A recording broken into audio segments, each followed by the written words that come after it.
আজ আমি পোলাও রান্না করছি। হাঁড়িতে ঘি দিয়ে দিলাম, তবে গাজর ভেজে নিচ্ছি।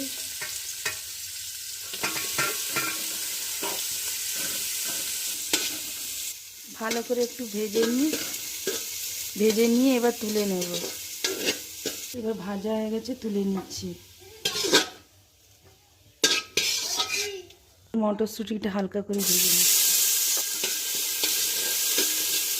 এবার আমি এটা তুলে নিচ্ছি, মটরশুঁটি ভাজা হয়ে গেছে। এবার সাদা তেল দিয়ে দিচ্ছি হাঁড়িতে।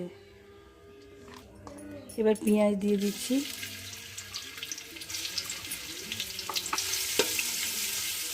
পেঁয়াজগুলো লাল লাল ভাজা হয়ে গেছে, পেঁয়াজগুলোকে এবার তুলে নেব। সেই তেলে তেজপাতা, জিরে আর গরম মশলা সব।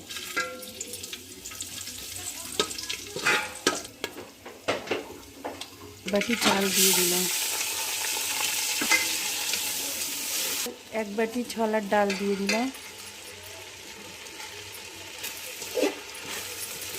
নুন সামান্য দিয়ে দিচ্ছি, চিনি,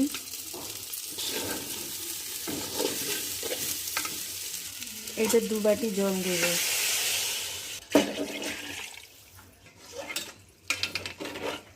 এবার একটা থালা চাপা দিয়ে দিলাম। এই দেখুন বন্ধুরা, কি সুন্দর বিরিয়ানি পোলাও হয়ে গেল। এই দেখুন বন্ধুরা, ডালটাও গলে গেছে, ছোলার ডাল কি সুন্দর। এই টমেটোগুলো দিয়ে দিচ্ছি, ভেজে রাখা গাজর, ভেজে রাখা মটরশুঁটি,